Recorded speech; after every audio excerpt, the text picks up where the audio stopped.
राधा कृष्ण दोस्तों, आप सभी का आपके अपने चैनल पोस्ट अप्रोच अकेडमी में एक बार फिर से स्वागत है। मेरा नाम नितेश भारद्वाज और आप सभी पोस्ट अप्रोच अकेडमी के एस्पायरेंट्स हैं। जैसा कि आप सभी जानते हैं, आज मैथमेटिक्स की क्लास है और मैथमेटिक्स में हम कैट एग्जाम में पूछे जाने वाला सबसे बड़ा टॉपिक डिस्कस कर रहे थे। टॉपिक का नाम क्या था? सिंप्लीफिकेशन, जिसके ऊपर ऑलरेडी 2 क्लासेस ली जा चुकी है और मुझे लगता है ये पूरा का पूरा वीक जो है इसी एक टॉपिक के ऊपर लग जाएगा। क्यों? क्योंकि सिंप्लीफिकेशन से काम आता है 10 से 15 नंबर का, कई बार 12 क्वेश्चन आते हैं, कई बार 15 क्वेश्चन आते हैं। पूरा मैथमेटिक्स जितना अभी तक हमने पढ़ा वो एक तरफ और ये वाला टॉपिक एक तरफ भाई। वहां से भी 10-12 क्वेश्चन आएंगे। इस अकेले टॉपिक है जो सिंप्लीफिकेशन का है, यहाँ से भी 10-12, हो सकता है 15 क्वेश्चन भी यहाँ से आपको एग्जाम में देखने को मिल जाए। तो चलिए भाई, बिना वक्त गवाए आज के सेशन को हम शुरू करते हैं। देखते हैं किस तरीके के क्वेश्चन और हमसे सिंप्लीफिकेशन में पूछे जा सकते हैं। सिंप्लीफिकेशन करने के लिए आपको बेसिक्स पता होना चाहिए। बीच-बीच में जो फार्मूलाज आते हैं वो तो मैं चलो बीच-बीच में बताता ही हूँ। देखो सबसे पहला question, the square root of 0.0016, क्या बोला है हमें? 0.0016 इसका स्क्वायर रूट भाई।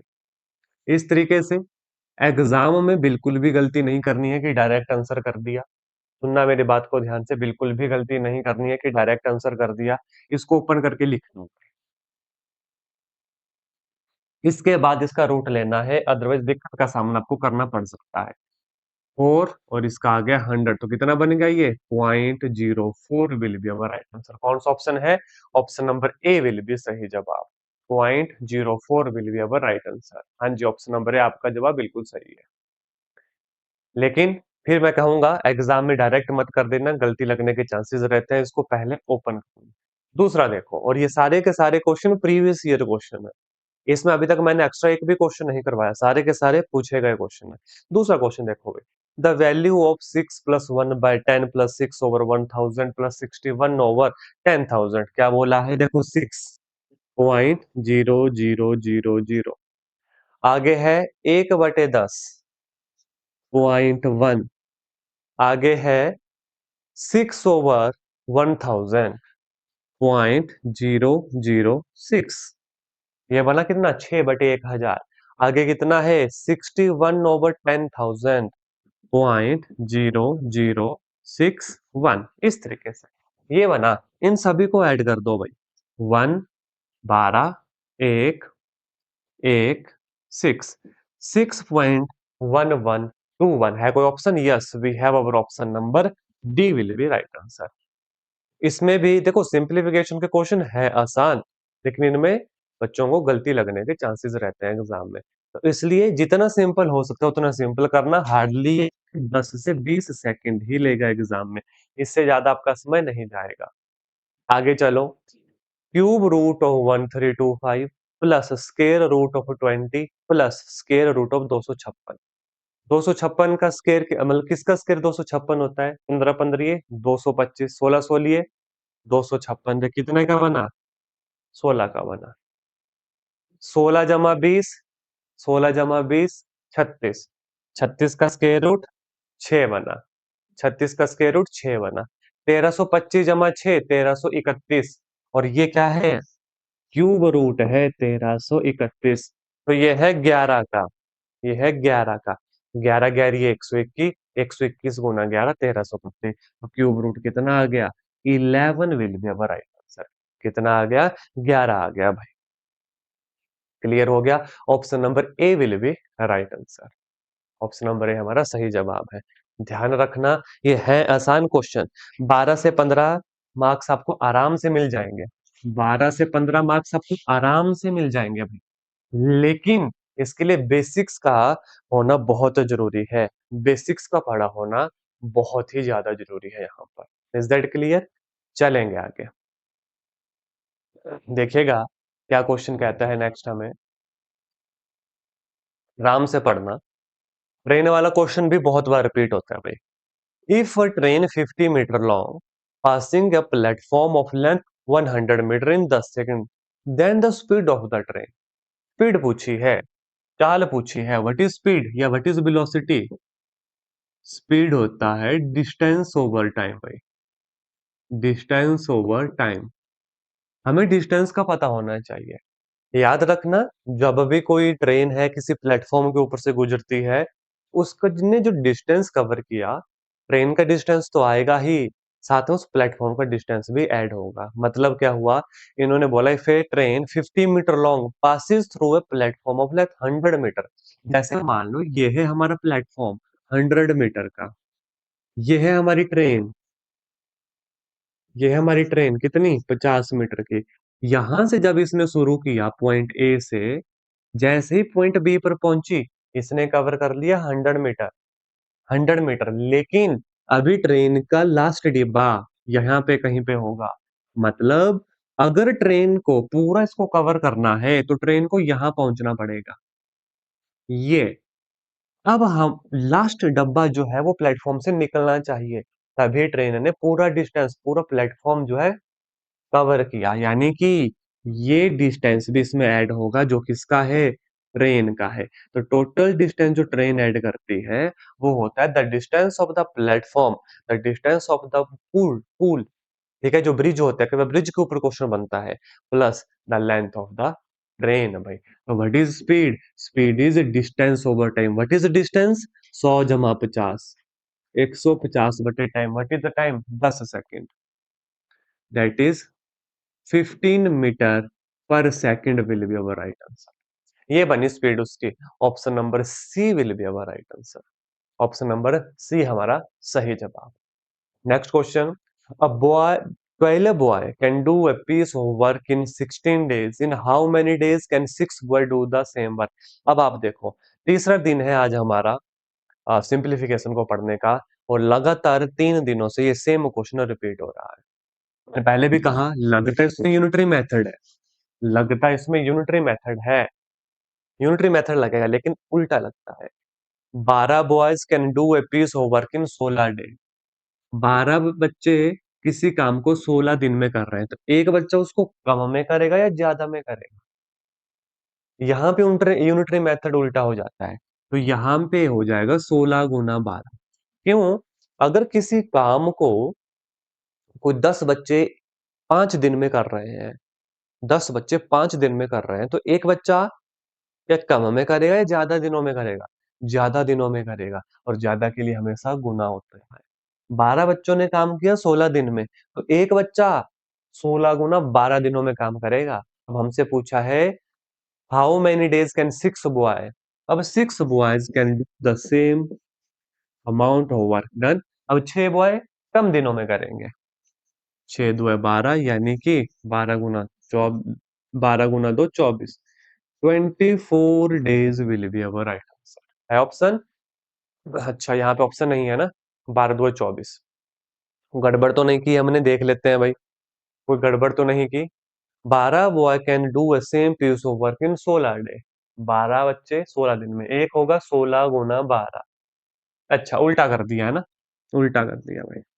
6 कम 6, 6 दो 12, तो 16 दो 32 दिन आएगा। कितना आएगा, 32 डेज आ जाएगा, है ना, काट उल्टा दिया था। ऑप्शन नंबर बी जो है हमारा सही जवाब होगा। अगर 12 बच्चे किसी काम को 16 दिन में करेंगे तो एक करेगा ज्यादा दिनों में, ज्यादा के लिए गुना होता है, 16 गुना 12। और अगर एक इतने में कर रहा है तो 6, 6 बच्चे तो कम में करेंगे। किसी काम को एक बच्चा 2 दिनों में कर रहा है तो 6 बच्चे कितने दिनों में कर देंगे, कम में करेंगे ना, तो कम के लिए डिवीजन होता है। बस जब भी काम वाला क्वेश्चन आए, डिविजिबिलिटी का खास ख्याल रखना, यहाँ पे यूनिटरी मेथड उल्टा लगता है, यहाँ पे यूनिटरी मेथड उल्टा लगता है। Next question, which of the number -20 -3/4 1/2 10 is greater than its square? कौन सा नंबर अपने स्केयर से बड़ा है? पहला देखेंगे -20, is this greater than its square, is this greater than its square, जी नहीं, गलत। दूसरा भाई -3/4, is this greater than this square, 9/16, जी नहीं, ये नेगेटिव है, ये भी नहीं। आगे क्या, 1/2, is this greater than its square, yes, इसका स्केयर आया 1/4, और ये बड़ा है क्योंकि 1/2 बड़ा नंबर है एज कम्पेयर टू 1/4। लास्ट है 10, is this greater than its square, जी नहीं, ये गलत हुआ। कौन सा ऑप्शन बचा, option number A will be our right answer. वो कौन सा नंबर है जो अपने स्केयर से बड़ा है, 1/2 का स्केयर 1/4, कौन है बड़ा? भाई ये दूसरा हिस्सा है, ये चौथा हिस्सा है। ये दूसरा हिस्सा है, ये है, और ये चौथा हिस्सा है, इतना सा है। तो कौन बड़ा हुआ? 1/2 बड़ा, 1/2 बड़ा हुआ। देखो सिंप्लीफिकेशन के बहुत आसान क्वेश्चन होते हैं भाई, 12 से 15 नंबर लेना आसान होता है, शर्त ये है इसमें एक दो क्वेश्चन ऐसे होंगे बीच में जिसमें बच्चे गलती करते हैं, वो भी क्यों? क्योंकि प्रैक्टिस नहीं होती। प्रैक्टिस करोगे काम हो जाएगा। और अगले हफ्ते से आपका प्रैक्टिस सीरीज अब एग्जाम तक शुरू हो जाएगी भाई। नेक्स्ट वीक से आपकी प्रैक्टिस सीरीज एग्जाम तक शुरू हो जाएगी, खास ख्याल रखना। और जितना जीके आपको पढ़ाया गया है अब, वो उतना ही रहेगा, उसमें एडिशन नहीं होगी। हाँ, उसमें सिर्फ करंट अफेयर ऐड होगा, तो इसलिए जितना कंटेंट दिया गया उसको बार बार पढ़ते रहें। और नेक्स्ट वीक से, मंडे से, आपकी प्रैक्टिस सीरीज जो है शुरू होने वाली है, आपकी प्रैक्टिस सीरीज शुरू हो जाएगी, इस बात का खास ख्याल रखना।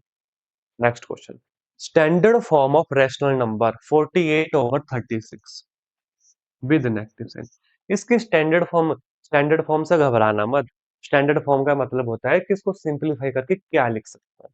जैसे अगर इसको मैं काटना भी चाहूँ, किससे काटूं? 12 12 चौके 48, 12 3 36। तो इसको हम ऐसे -4/3 भी लिख सकते हैं, इसको 4/-3 भी लिख सकते हैं, इसको -4/3 भी लिख सकते हैं। हर एक चीज सही है, हर एक चीज सही है। तो कौन सा ऑप्शन? ऑप्शन ए भी सही है, ऑप्शन सी भी सही है। ये दोनों को दोनों जवाब हमारे बिल्कुल ठीक है। A and C will be the right answer. हाँ, अब जैसे ये आ गया एग्जाम में, अब किसको टिक करें? भाई जहां पर इन्होंने दिया है माइनस, नीचे दिया है, तो आप इसको गोला लगा देना भाई। आप इसको गोला लगाना, ऑप्शन नंबर सी को गोला लगा, ऑप्शन माफी चाहूंगा, ऑप्शन सी नहीं, ऑप्शन नंबर ए को गोला लगाना। क्यों? क्योंकि इन्होंने क्वेश्चन में ऐसा दे दिया है, दोनों ठीक है, ये भी ठीक ये भी ठीक है दोनों ठीक, ए भी ठीक है, सी भी ठीक है। लेकिन अगर गोला तो एक जगह लगेगा, दो जगह लगाएंगे तो क्वेश्चन गलत माना जाएगा। एक जगह गोला लगेगा तो ऑप्शन नंबर ए को सिलेक्ट कर देना, जिस हिसाब से क्वेश्चन में है, जिस हिसाब से क्वेश्चन है। चलेंगे नेक्स्ट क्वेश्चन के ऊपर। देखो, इफ a जमा 1/b is equal to 1, b जमा 1/c is equal to 1, c जमा 1/a it is equal to, अरे भाई ये भी 1 ही होगा। पहले तो डायरेक्ट भी आप आंसर कर सकते हैं, ऑप्शन नंबर सी। अगर a जमा 1/, ध्यान से देखो, a जमा 1/b 1 है, b जमा 1/c 1 है, ठीक है। हमसे पूछा क्या है? p जमा 1/a, इसका आंसर भी 1 ही आना चाहिए। ये तो मैंने डायरेक्ट बता दिया आपको एग्जाम के लिए आंसर किस तरीके से आप करोगे। क्योंकि गिवन है a जमा 1/b 1, b जमा 1/c 1, तो c जमा 1/a, ये भी तो 1 ही होगा। हुआ कैसे वो हम देखेंगे, लेकिन एग्जामिनेशन पॉइंट ऑफ व्यू से आप सीधा इसका आंसर कर सकते थे। अब कैसे आप निकालोगे वो आप देख लोगे। आपको c की वैल्यू चाहिए, आपको a की वैल्यू चाहिए, हमें इसकी वैल्यू पूछिए आप, ठीक है। c की वैल्यू पुट करेंगे इन टर्म ऑफ b, और b की वैल्यू पुट करेंगे इन टर्म ऑफ a। कहां से निकलेगा? यहां से निकलेगा। आओ देखो भाई, 1/c बन गया 1 माइनस बी, तो c कितना बन गया? 1/1 माइनस बी, ये बन गया c। बिल्कुल नहीं घबराना है, कैलकुलेशन आपको आती है, बस चले रहना। अब b की वैल्यू भरते हैं यहां से, इस वाले हिस्से से। 1/b is equal to 1 minus है, b is equal to 1/1 minus है, b निकल गया। Substitute this value of b here, तो c कितना निकला? 1/1 माइनस 1/1 माइनस है। चलते रहो, स्टेप बाय स्टेप चलते रहो। 1/1 माइनस ए माइनस 1/a माइनस है, इससे ये कट गया, हमारे पास बचा 1 - a/- माइनस ऊपर ले जाओ, कितना बचा हमारे पास? a - 1/a। ये क्या आया? ये आया c। Substitute the value of c here, यहाँ पे डालेंगे, क्या बनता है देखते हैं। c जमा 1/a, what is c? a - 1/a जमा 1/a, ए एलसीएम आ गया, a - 1 जमा 1, इससे ये कैंसिल हुआ, a/, it is equal to 1 will be the right answer. और शुरू में ही मैंने आपको बता दिया था कि 1 will B it's right answer. अब किया कैसे, ये आपके सामने है। यहां से c की वैल्यू निकाली इन टर्म्स ऑफ b, यहां से b की वैल्यू निकाली इन टर्म्स ऑफ a, और सब की सब वैल्यू को इस एक्सप्रेशन में पुट कर दिया जो हमें कहा गया था कि यहाँ से वैल्यू निकाल। तो option number C will be the right answer. आप चाहते डायरेक्ट भी आंसर कर सकते थे, उसमें भी कोई दिक्कत हमें नहीं थी, क्योंकि देख के पता चल रहा था भाई ए जमा एक बटा बी एक है, बी जमा एक बटा सी एक है, तो ऑब्वियस सी बात है सी जमा एक बटा ए भी एक ही निकलेगा, क्योंकि उसी ट्रेंड में हमसे क्वेश्चन पूछा गया है।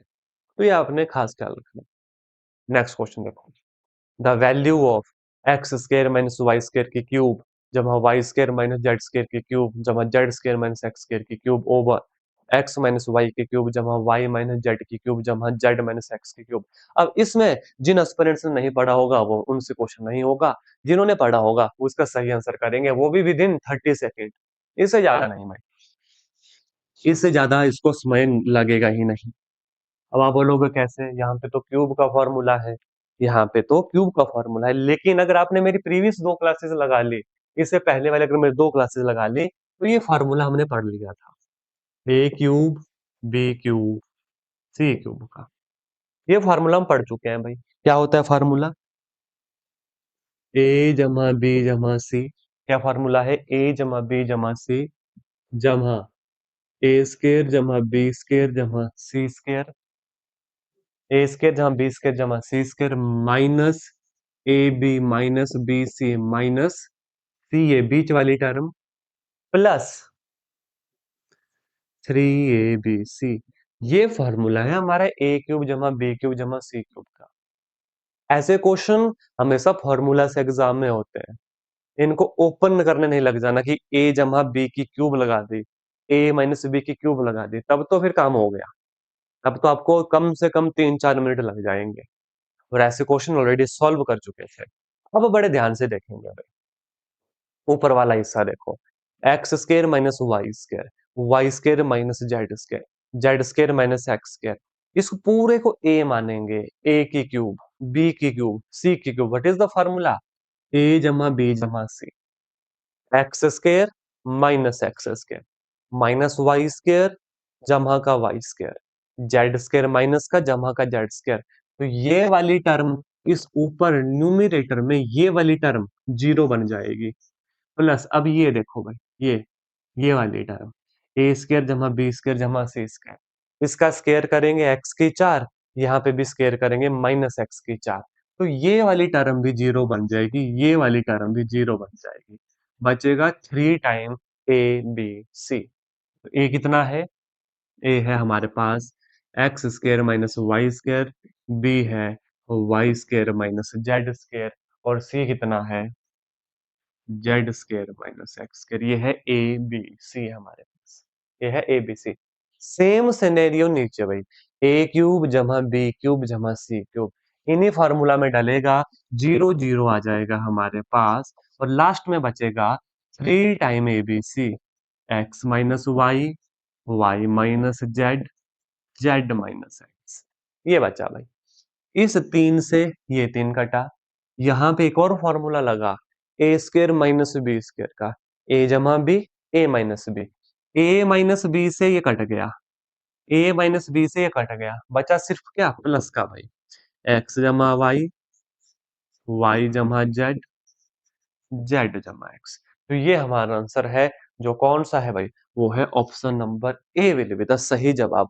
अब देखो क्वेश्चन कितना भारी भरकम, लेकिन यहाँ पर अप्लाई क्या हुआ, 2 फॉर्मूला अप्लाई हुए, कौन कौन, ए cube B cube C cube का, दूसरा यहाँ पे ए स्केयर माइनस बी स्केयर का, जो होता है ए जमा बी, जो होता है ए माइनस बी। तो इस माइनस वाले से नीचे वाला माइनस वाला कट गया, हमारे पास बचा एक्स जमा वाई जमा जेड, जेड जमा एक्स, ये हमारे पास बचा।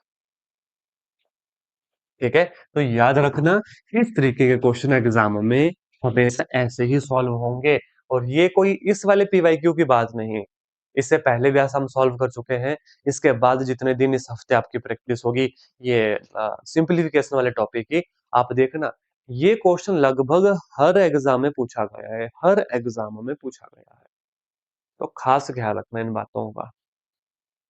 अगर इसको ओपन करने लग पड़े तब तो फिर काम हो गया भाई, तब तो काम हो गया।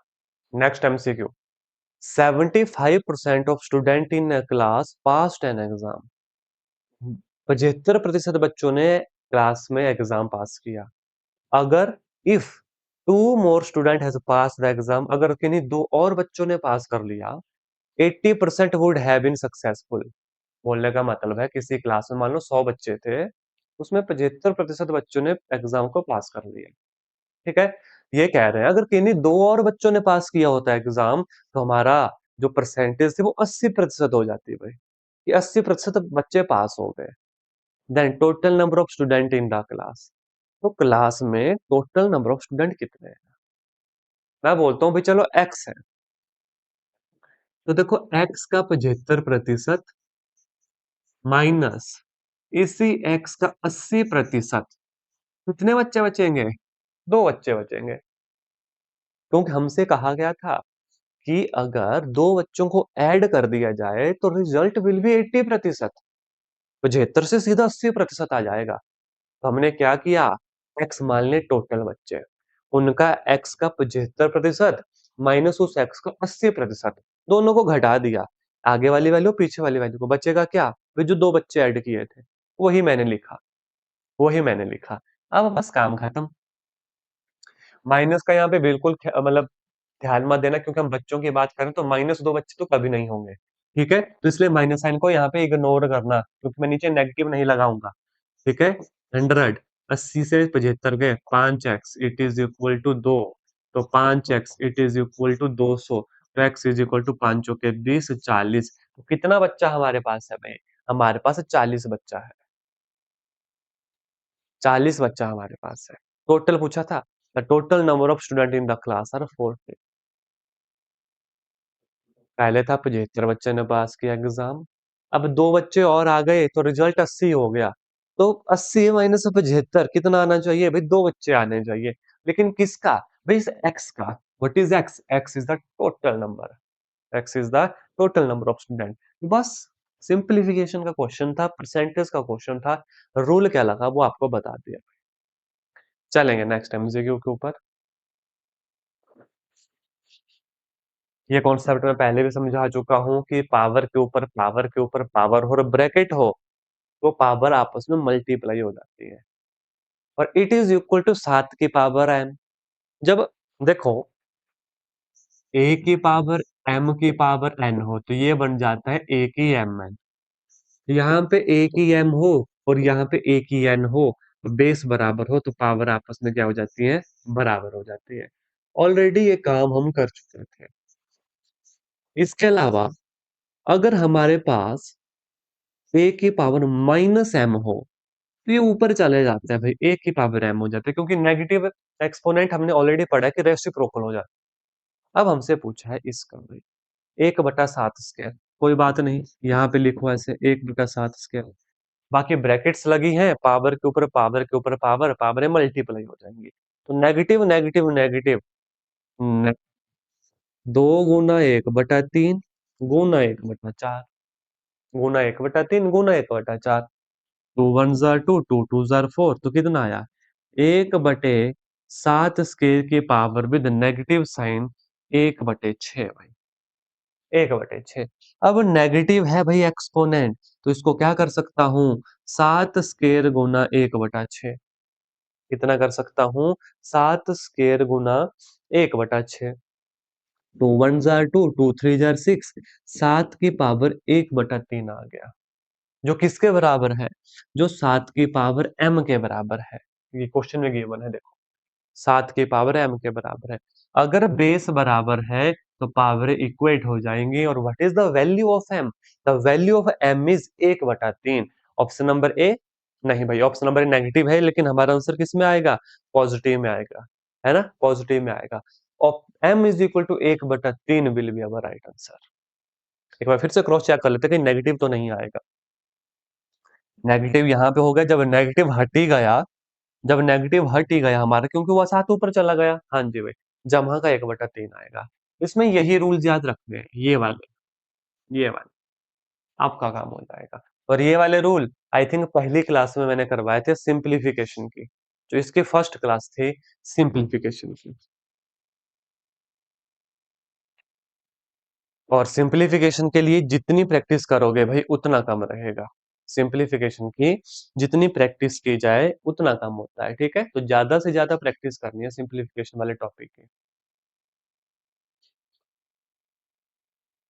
देखो question, three prime number between 50 and 100 whose unit digit is 3 यार। अब भाई प्राइम नंबर ढूंढने हैं हम। पहले भी मैंने बताया 1 से लेके 100 तक 25 प्राइम नंबर, 1 से लेके 50 तक 15 प्राइम नंबर, सबसे छोटा प्राइम नंबर 2, सबसे छोटा ऑड प्राइम नंबर 3। एक ना तो प्राइम है ना तो कंपोजिट है। यहाँ से क्वेश्चन बनते हैं एग्जाम में। अब देखो ढूंढो भाई कौन सा ऑप्शन सही है हमारा, बताओ कौन सा है प्राइम। ऑप्शन है 53, 63, 73। देखो 63 9 7 63, 63 नहीं होता। ऑप्शन ए गलत, ऑप्शन बी में भी, सी में भी 63 गलत, ऑप्शन नंबर बी में भी 63 है गलत, बचा क्या? Option number D will be the right answer. Prime ही तो ढूंढने थे जिनका यूनिट डिजिट 3 है, यानी कि सेम है। अब 63 तो प्राइम है ही नहीं, तो जिस भी ऑप्शन में 63 उसको कैंसिल कर दो। जिस भी ऑप्शन में 63 उसको कैंसिल कर दो। ये देखो, ये देखो, ये देखो, बचा एक ही option, option number D will be the right answer. आगे चलो। The list 6 digit number which is exactly divisible by 83। तो ये तो डायरेक्ट आपको चेक करना पड़ेगा, यहाँ पे शॉर्टकट रूल इसमें कोई भी नहीं है 83 के लिए। ठीक है, तो इसका मैं सीधा आंसर आपको बताऊंगा, ऑप्शन नंबर ए, 1000, एक 15/83।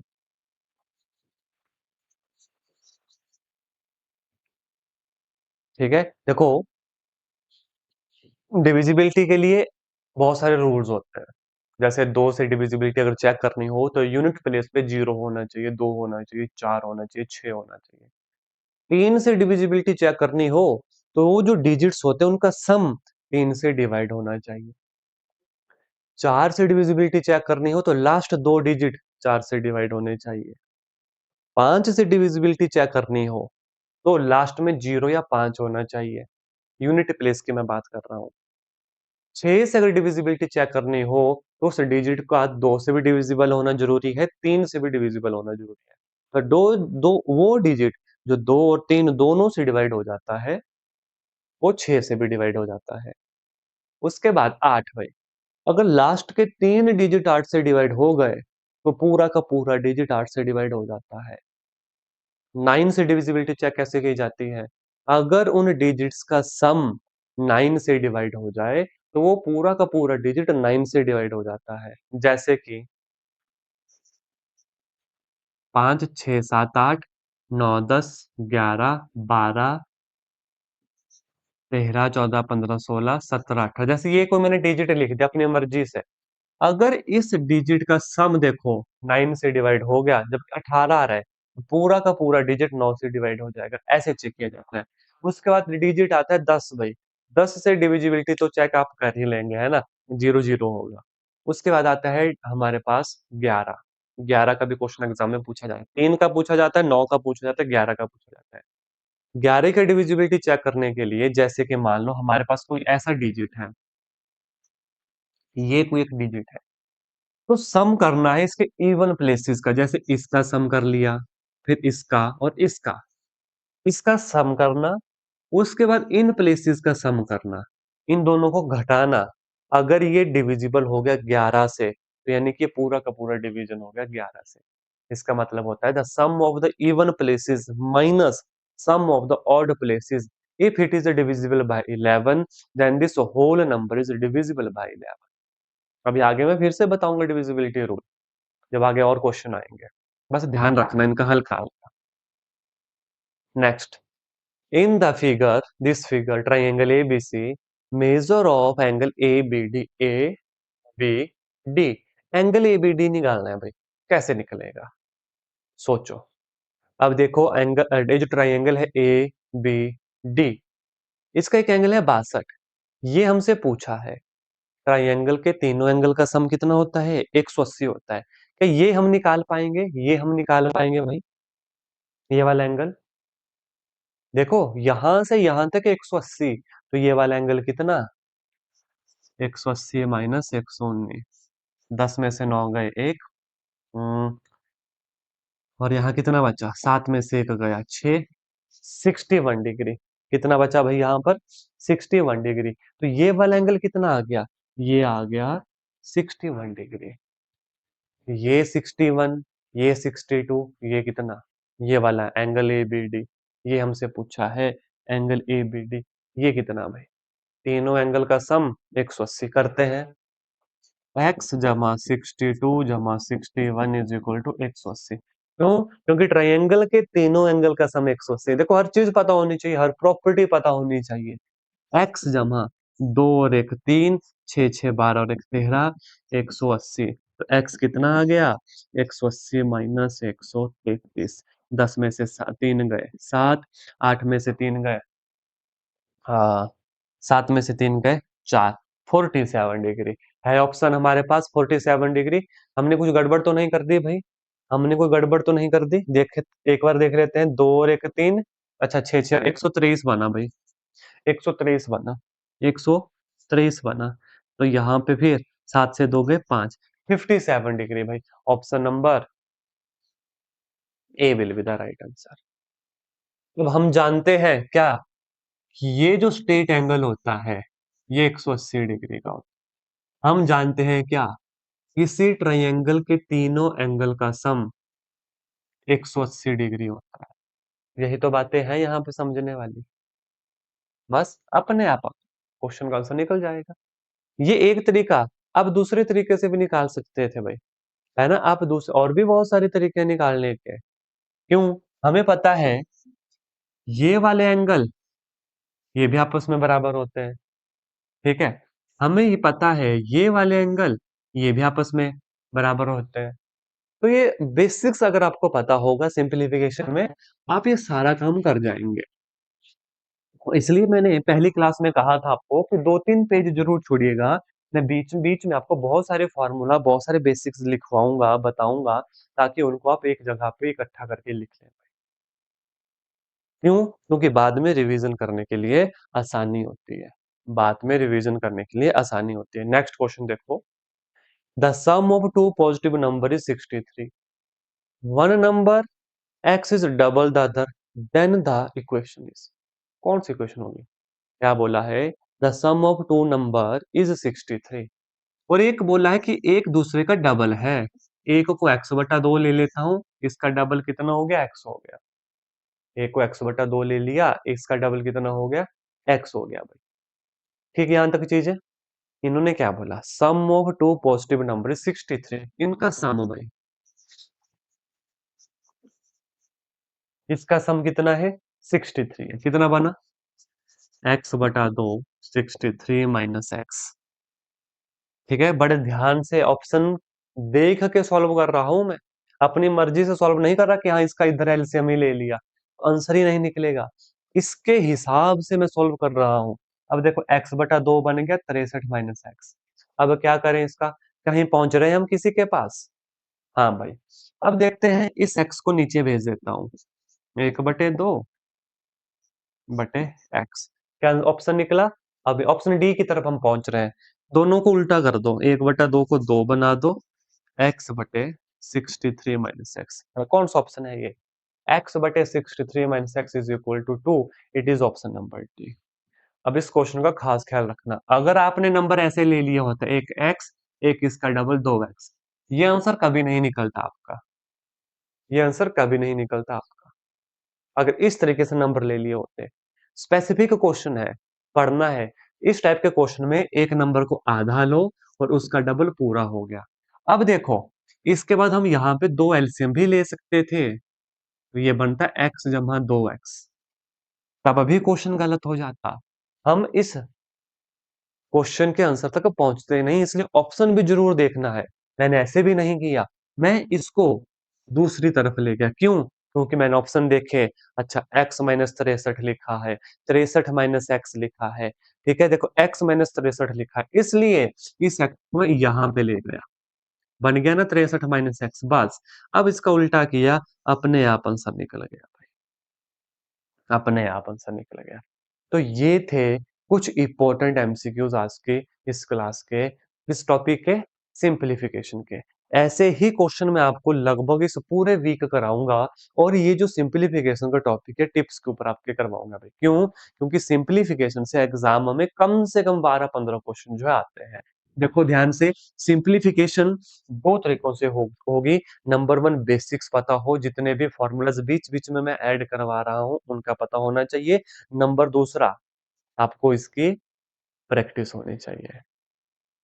ठीक है? अभी तो हम टॉपिक कर रहे हैं और ये है अंतिम टॉपिक किसका? मैथमेटिक्स का। अगले हफ्ते से मैं फिर कह रहा हूँ सीरियस हो जाइएगा। नेक्स्ट वीक से आपकी प्रैक्टिस सीरीज एमसीक्यूज ही चलेंगे अब इसके बाद एग्जाम तक। तो उसके लिए आपका बेसिक मजबूत होना चाहिए। 2 महीनों से क्लासेस लग रही है, तो जो नए एस्पिरेंट्स भी जुड़े थे, वो भी पिछला जो भी कंटेंट है उसको कवर करने की जल्दी कोशिश कीजिएगा और प्रैक्टिस सीरीज इस सबको लगानी है। फिर वो चाहे बाद में रिकॉर्डिंग देखे, चाहे लाइव क्लास में आए। ठीक है, एक बार मैं फिर से बता दूं आपको, नेक्स्ट वीक से आपकी प्रैक्टिस सीरीज शुरू हो रही है। सीरियस हो जाए और इसके साथ साथ जो एचपीजी के अब आपको दिया गया था उसमें उतना ही ऐड होगा, इसका सिर्फ करंट अफेयर ऐड होंगे, तो उनको पढ़ते रहना है। एचपीजीके के लिए अब लाइव क्लास के लिंक का आपने वेट नहीं करना है। एचपीजीके के लिए लाइव क्लास के लिंक का वेट नहीं करना है। Is that clear? चीजें क्लियर हो गई जो लाइव क्लास में है, बता दीजिए मुझे।